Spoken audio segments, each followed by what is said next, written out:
Good morning. You're listening to Shamelessly Shontay, and I'm your host, Shontay Lundy.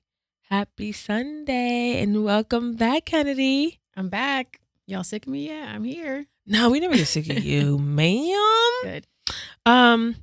So yeah, I have been seeing some content and hearing some things that are really triggering lately. The most recent thing that I saw was the congresswoman going at it.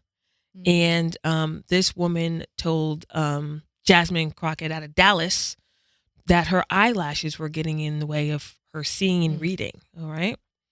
And when I tell you, Jasmine read the heck out of that woman and called her a. First of all, I don't need to repeat what she called her, but it started with B's. It was 6 words that start with B, and none of them was a curse. Now, come on. That's impressive. That's how you read someone. But that day I was particularly triggered because I am over people trying to discredit you based off of your looks, right? And then you feel like, am I being gaslit? Like, am I not supposed to say something? Like, why is this person doing this to me? Kennedy, what are your thoughts on that situation? Did you see it? I saw it was everywhere. It was on TikTok. It was on Instagram. People made remixes out of the song. And I saw one comment that, like, once you're given a nickname in the Black community, like as a kid, like that's always going to be your nickname. And I think for Marjorie Taylor Greene, people are going to refer to her as that moving forward. And it's just a shame because I would think that in 2024, we're past the surface level of, oh, this is how I look, and maybe I dress feminine, or maybe I dress up, and I put effort into my looks, and that shouldn't contradict or compete with my knowledge or my expertise. So for someone to go at that, it's just like, what are you doing? It makes no sense. It's ridiculous. You know, it also wasn't cool that there was no apology. Right. She doubled down on all 10 of her toes, and went on social media and defended it again. Yep. So when did it become okay to become a mean person publicly? Oh, I know when. I think it's just always been part of media. I've never seen it where that's not been the case, personally. I think it happened when there was a person elected. I think it became more normalized for people with outlandish, bold-faced perspectives to be able to just come out and say they don't have to hide anymore because you have someone in the White House who doesn't. If they get elected, then I don't have to hide it, and I'm just Joe Schmo. You should have added boldface to the name. To that name. Yeah, because it would have been very, very fitting. Were you triggered by what she said about the eyelashes, or did you just think it was like a mean thing? I wasn't personally triggered. I was like, oh, she's just being racist. Yeah. It's not even a microaggression. It's just flat out racism to me. So yeah, it's normal, but it's still shocking. Like, you're just kind of like, huh? Like, really? Yeah, I felt triggered. Because I feel like I'm put in situations very often where you have to make a decision. Decision to, she didn't lose composure, but is it a decision to ignore or to respond? What would you have done if Marjorie had said that to you? Would you have responded, or you just kept it? Would you keep it pushing? I would have responded similar to Jasmine Crockett. First, I would have said, "Who are you talking to?" Right, and then I'm actually not that good at reads. I probably would have had to think about it, but I think I would have had a comeback, a very classy comeback. Because she deserved every moment of it. And then I would have also tried to hold the people that are like ruling the meeting accountable. Like, hey, strike her words and doing all that stuff. But the guy was like, I can't hear. I didn't hear that. I'm deaf. Yeah. Bro, how are you leading the meeting and you can't hear? What are you talking about right now? That was comical to me. And these are the people in positions of power. But I think she did the best that she could. And I know if it was the other way around, she would have got reprimanded. Absolutely. And that's why I get triggered too, right? Because we're not all playing by the same rules here. It's never been fair, and I don't think it will be. So this is going to lead perfectly into our next guest. I'm excited. I am too. He's gonna come in Mm-hmm. and drop some gems for us, okay? And you're listening to Shamelessly Shontay. Kennedy. Hello. I'm so excited. Today's guest is a dear friend to Black Girl Sunscreen. Originally from Los Angeles, our guest began producing and designing clothes in 2010. After receiving his B.B.A. in supply chain management at Howard University, he worked in New York City as a senior project manager in the financial sector. In 2020, he became a full-time entrepreneur with the launch of CISE. CISE is a mission-driven, LA-based fashion house aiming to create contemporary apparel while providing a platform and voice for the Black community. Apparel produced by CISE is designed to be both socially impactful and fashion-forward. A designer and social impact entrepreneur, he is creating a lasting impact in the fashion industry with his fashion brand, CISE. Please welcome Blake Van Putten. Okay, now Blake. Hey, What's going on? what's going on? How have you been? I appreciate you asking the questions. Gotta can be considerate. Thank you. I've been very good. Working. It's sun season. So I'm not as outside as you are, Oh man, but I'm outside. He's everywhere. listen. I tried to convince myself I'm a runner now, Okay. so I've been like actively going outside, and I've actively gone back in the house since I've started my running journey. So I'll run like half a mile and be like, nope, Not not for yet, you. not yet. And you're like, too soon. Still working on it. Yeah. In progress. So Kennedy pronounced your name Van Putten. Yes. How do you pronounce it? Van Putten. Van Putten. Can you talk to us about the origin of your last name? I wish there was a lot to give behind that, but there's really not. It's just, as far as origin, I know it's Dutch, but I don't know too deep into like the Dutch side of my family. But there's not too much of a story for it. Okay. Yeah. That's okay. It's a cool I just last had name, to ask, though. though. It is cool. Yeah. Do you get mistaken sometimes if somebody doesn't know you? I feel like it creates an opportunity. I feel like on the resume, it looks like people will think, oh, this is not a Black person. Mm-hmm. And then I'll get an opportunity and then I'll be like, there it is. I got you. So, Gotcha. So you're giving gotcha moments. I give gotcha moments. Okay, Yeah. man. So I do think that is a positive part on it, on just like a professional side of things. Wow. Yeah. Oh, I didn't even think about it that way. Yeah. All right. Okay, Blake. You went to HU. You know. I do know. Yeah. Okay, so what fueled that decision?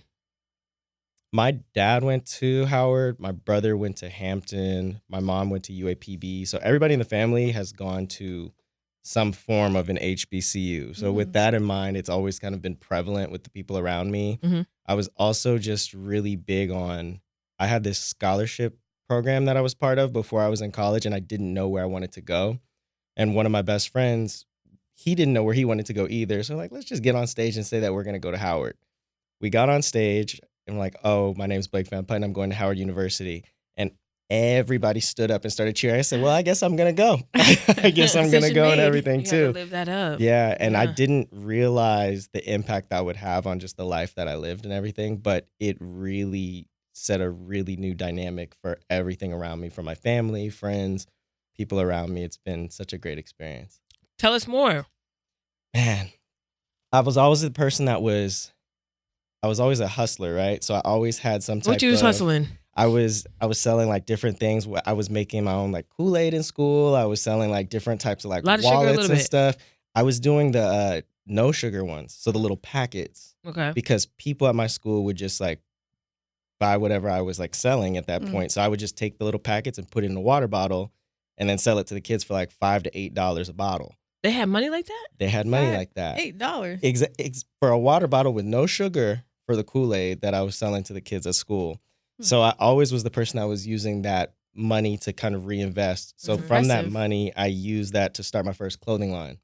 Started my first clothing line called Corrupt Originality. It was a way to just show my own side of my personality, and it just really started to grow. Got on Howard's campus, and I was known as that person that was like selling T-shirts, stickers, like a whole bunch of stuff that was always going. And then it eventually You were the got to the plug, point it seemed I like. had everything. You had Somebody it said, all. oh, I need this. I had it. Everything, even the candy, everything was going up. So Howard really did amplify that spirit, because a lot of opportunities, if you don't have it at Howard, they teach you to go out and get it. So that was something that really instilled in me and really helped me get to the next point in my life, where then I started CISE as an agency for different businesses. I was making a lot of clothing for the fraternities and organizations on campus. I was doing a lot of their modern designs. With a lot of the history for fraternities and sororities, it's a lot of legacy that comes behind it. So a lot of things could be perceived as a little bit outdated. So I would give my spin on things, but keep the heritage and culture in mind with that.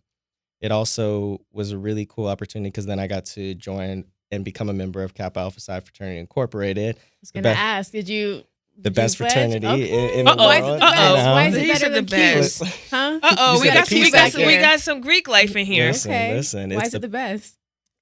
where do I start? There's tons and tons of reasons as to why it's the best. I think on our campus, we hadn't had that many members come in a while, so there wasn't too much presence until the year before that also brought us in. So actually having people that sit in different places, like from working in legislative, with people that are working in business, a lot of the stadiums and stuff on Howard's campus are named after brothers. It's just really awesome. Like that entrepreneurship spirit has been really, really big for us. So it's really great. And then the network on top of that, as you can probably attest to, even outside of just being a Kappa, like being D9 and being the fraternity, there's a respect that's really central towards everybody around. So it's been a cool journey. It really has. It's very evident how Howard has invested in you and really shaped you to who you are, and with CISE. So obviously you were living on the East Coast back then, DC. Yeah. You had some time in New York, and now you're in LA. Yeah. Do you prefer living on the East Coast or the West Coast?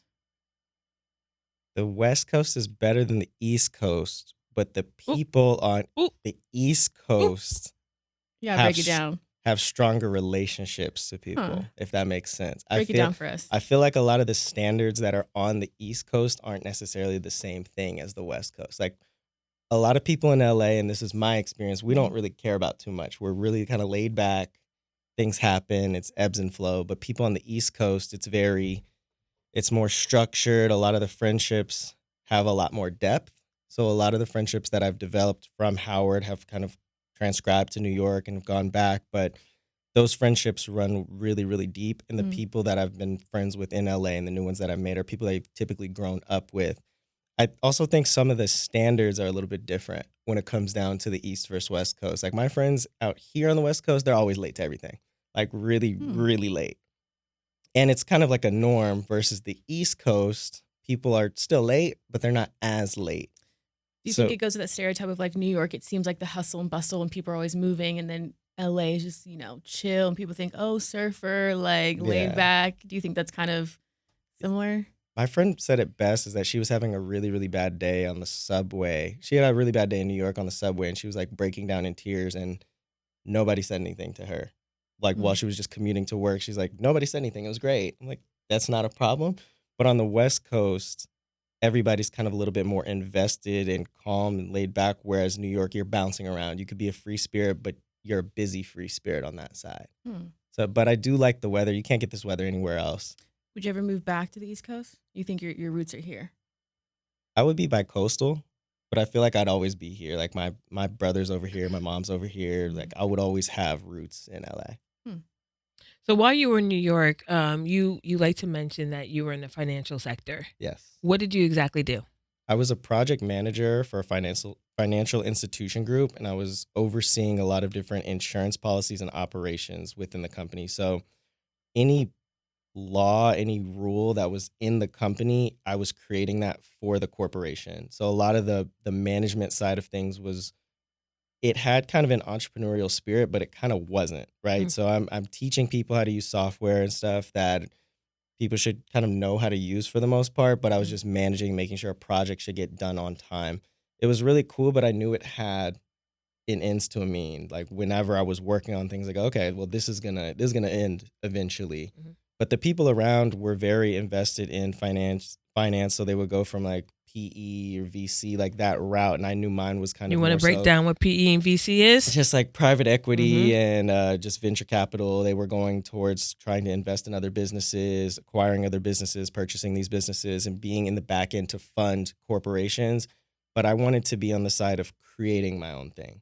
So I knew that the relationships I was building, those are friends that I would learn the process of how they're investing in companies and how they're working with their teams but I would create that product that eventually we would build the foundation of that together. So I knew it was kind of a separate, it would stack on top, like parallel in its sense. So when somebody says that I work in finance, it's like technically I do, but I'm doing more so the operations for the work that they would be doing. You know what I'm saying? So this role set you up for CISE, It did. amongst other things, the Yeah. hustle, right, the grind, and making something out of nothing. Exactly. So when I was at my job, the CEO he was really cool, right? He always was doing a lot of stuff, but I noticed a lot of the habits that he had were very like build it yourself. And I always talk to him about like building these dreams out. And he goes, one day you're not going to work here anymore, but if you ever want the opportunity again, I'll gladly hire you on the spot.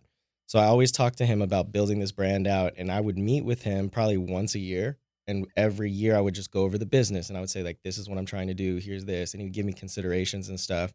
And then when it was time to put in my 2 weeks, he's like, dang, I knew this time was coming, but I didn't know it would come now. So he always supported me. He really helped me just see things in a new light. It was also cool because a full circle moment is that he invited me back to speak to my team that used to manage me, to speak to them like from a management perspective. And I thought that was like a full circle moment of actually like supporting and showing how, a lot of times when people come out of the companies, it's like, I want nothing to do with you guys. Isn't ever it again. nice to transition on a good note, though, Yeah, right? Because yeah. you never know where you're going to meet this person again. Exactly. Like, don't burn bridges. That's my philosophy. Yeah, some people's philosophy is, may the bridges I burn light the way. And that's not that's not how it No, goes, that's you not know? how I think about it at Yeah. all.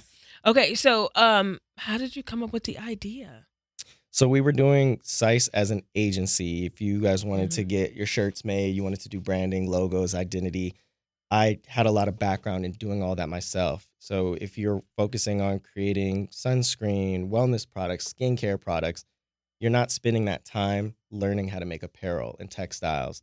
So I felt like my business would help these small businesses at the time really create their ideas and get to that next stage. But then the murder of George Floyd happened, and I felt like everything I was doing wasn't really enough, right? When you're making a t-shirt for somebody and all these businesses are trying to pivot to do something more important and more impactful, I just switched it to create my own apparel and did direct to consumer. And from that's how it originally got started. I worked with a lot of individuals that started their own organizations that gave back to different communities, specifically the Black community, because I knew that my own personal experiences were really derived from the origin of CISE, but it doesn't necessarily mean that I know every experience that's happening. So I wanted to work with an organization that would say, like, here's what we represent, here's what we're about. And the first organization we donated to was Anti-Racism Fund. With that, they had 4 different pillars of giving back to the community, and we just expanded to get to the next step of just finding different organizations operating as more so the apparel, but the platform that would take us to where we want to be. Listen, in true hustle form, you had to pivot. Yeah. Right? And you had to Yeah. go what was in front of your face right now to stay Yeah. relevant. So protect Black women, Yes. protect Black people. Yes. Powerful taglines. It's so interesting because when people think of pivoting, it's more so a strategic business decision, where mine was more so emotional. And I think that all the decisions that I've made from an emotional standpoint have been from my experiences, right? Like when you think of the first set of clothing I made said protect Black people on it. And I felt that from my personal interactions, it's like being Black, being in an environment where people already judge you before they see you, before they know who you are. There's so many limitations, whether it's access to resources, capital, job opportunities. My personal experience is like the way I was raised is that I had a lot of opportunities growing up.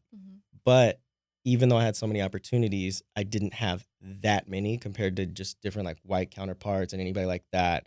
So to think of that as, look at all the limitations I have, and I grew up in a really great household and had all those resources. Imagine people who don't even have that and take it a step beyond to where I have. So that's my experience for Protect Black People. All of the people that I hired who were on the team, that's what we were talking about before, like Kennedy, Charlotte, like when they first started, they wanted opportunities in these different careers that they didn't necessarily know how to get into. So I started employing people in fields that they may not have the work experience in, but something that they represent. So as they started building it out, they actually came up with the idea, hey, would you create a bag that says Protect Black Women? That was something that I was like, well, at first I could easily make a design like that, but that's not my reality of being a Black woman. I don't think that that's a conversation, and like you have to be very specific as far as like the question people always ask is like how you're doing these things. And I felt like the opportunity I was providing with the brand of CISE started Protect Black People. The opportunity for Protect Black Women was derived from my team, my mom, like everybody around me who are telling me these different stories, and starting to see the brand flourish and grow has been really insightful, right? Because I get to hear about people's experiences for better and for worse, right? It's not necessarily solely a place out of pain, but it's also a place of celebration, right? Like people tell me, like somebody last week just proposed to their well now fiance in a CISE jacket that says Protect Black Women on it. And I thought that those are cool because those are moments where it doesn't necessarily have to be, you have to wear my items at a protest. You can wear it in any environment, whether it's like a professional setting, it's something that's happy, something that's, there's different experiences for every single person. I think that emotional aspect that I started off with really helped build with the community around. So, based off your conversations with your mom or the women in your life with Protect Black Women, what have you observed, or what ways are Black women not protected, and why do you think that is? And, with that example with someone proposing wearing the jacket, what are you hoping that the impact for your bags to have? I think it's there's a lot of depth that goes into it, right? Like when I think of how are Black women protected, I think that it goes back to the question of how are Black people perceived in general, right? Like when you look at all the events that are happening right now, I think that people don't necessarily have a barometer as far as to what degree do we disassociate from individuals, right? Like if you were to start a business with an email newsletter list, you're subscribed, but then if you want to opt out, there's all these different check marks for how you want to unsubscribe or unsubscribe from everything. And I think that when it comes down to segregation, discrimination and stuff, other people will be so quick, specifically for Black women, to just say like there's predetermined judgment on it, and you are going against subscribing and providing those opportunities for Black women, versus our community, the Black community holistically doesn't have access to those resources in general, right? So I think Black women already have it harder. Like I mentioned before, like my personal experience, and that's somebody coming from like a really great background and having these great resources. Black people in general, it's like they have less resources. Black women, it's even more. It just is like a very, very larger issue. And I think that because we live in a very liberal and open world right now, people are being selective with how they choose their judgment, but it's at other people and other groups' expense. And that's like the problem that we have, is that these opportunities that you have, is that when you look at like nepotism and the people hiring individuals based on no experience, it's just like based on family.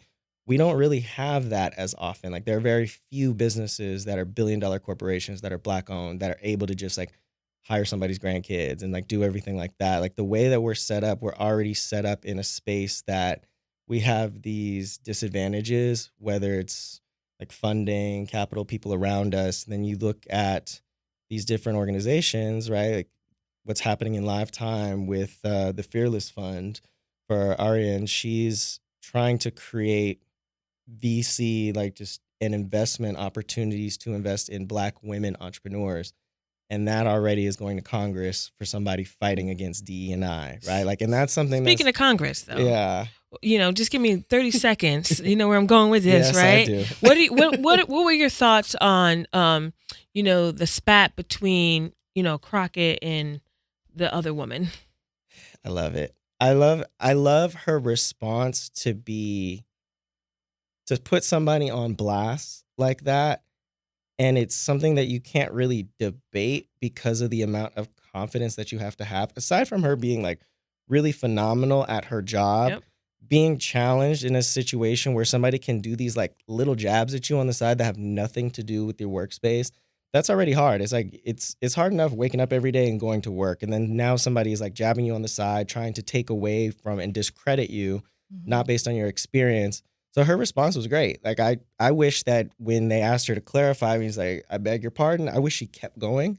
But I like her. that. I do like her response. I think it is like on a larger note, it is kind of sad that that has to be the trending headline. It has to be something that is like people are looking at. Look at this funny moment. It is part of our culture. It's like the clapbacks, but the defense that's needed in general is not even just look at the comment somebody made. It's somebody now has to work to get all the way up here, and somebody's all the way up here, but you don't see them as your colleague. You don't see them as that.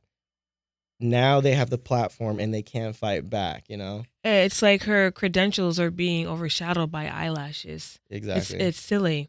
So, Blake, you came with a lot of knowledge today, a lot of insight. Thank you so much. Of course. I see this big smile that you have right now. You are truly outside. If you weren't in the entrepreneurial space, would you be in entertainment?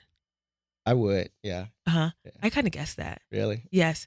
So you thinking movies, rapper, singer, dancer? What are you thinking? Oh, if I was a dancer or rapper, nobody would like me. I would be I'm like uncoordinated. I dance like a little grandpa. But as far as entertainment, I would love to be able to kind of just like have a platform to really highlight other people. Like I really love what you do. Like being in this environment and showcasing is like you have your products and stuff, but like the overall purpose of what you do goes beyond just like sunscreen, right? Like you're around all of these really dope entrepreneurs. You get to just tell people stories, and it means a lot aside from like your platform of hosting them, but just giving those opportunities and experiences. I would love to do that. So, I appreciate that. Yeah. Okay, so you want radio. Yeah. All right, then. We're going to play a little game real quick. Let's do it. Okay, so first answer that comes to your mind. Okay. I think Kennedy has the first ready? question. Okay. Okay, business casual or suited and booted? Business casual. I thought you was going to go with suited and booted. Really? Yes. Okay, you ready for this one? Okay. Braids or low cut fade? Braids. Uh-huh. Braids. We saw you. Yeah. You. We saw You did you. our research. That's what it. I was not getting haircuts when I first started my business. I felt so guilty getting them. So then I got straight backs. And then I didn't realize straight backs were so hard to maintain because you not only have to maintain. Were you brushing them like Jim Jones? No, but it was one point where I was at a pool party and I was just like, I can't do this anymore. And I took them out at the pool party and I had like a full fro and I was like, this is it. This is it. So That's then fair. low top fade. That's fair. You ready for this one? Yeah. Okay. Go. Sheen or Fashion Nova? Fashion Nova. Oh, okay. Okay. Okay, a wallet or a purse? Immerse. I knew it. Yeah. I knew it. A tactical tote. Oh. The men's I like how you tactical rephrased tote. that. Reframe. I like that. That's fair. That's fair. Okay, work with family or work with strangers? Right now, I would say work with strangers. Mm-hmm. Work with strangers. Run a country or run a business? When you run the country, do you get to enjoy being in the country? This is just the first thing. Run a that comes. business. Run a business. Okay. Run a Mhm. business. Okay, fame and fortune or success and peace? Success and peace. Be a New York Times bestseller or win an Olympic gold medal? An Olympic gold medal. Okay. Camping or going on a cruise? Going on camping. I've been hearing some crazy stats about cruises recently. Yeah.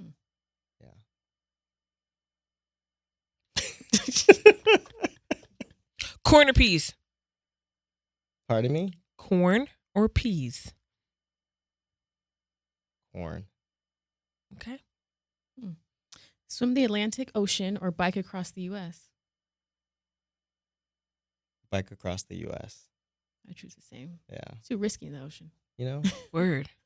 You're gonna be a strong swimmer. there's a lot. Okay. Introverted or extroverted? Extrovert.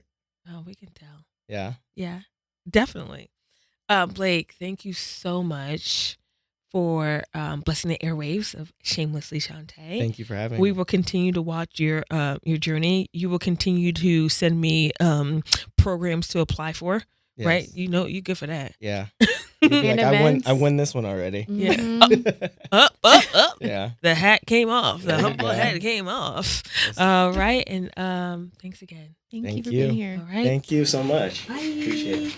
So, Kennedy, what's going on at Black Girl Sunscreen? So we have officially launched our Shamelessly Shontay YouTube channel, which is very exciting. Hey. You can head over Boom, boom, to boom, our boom.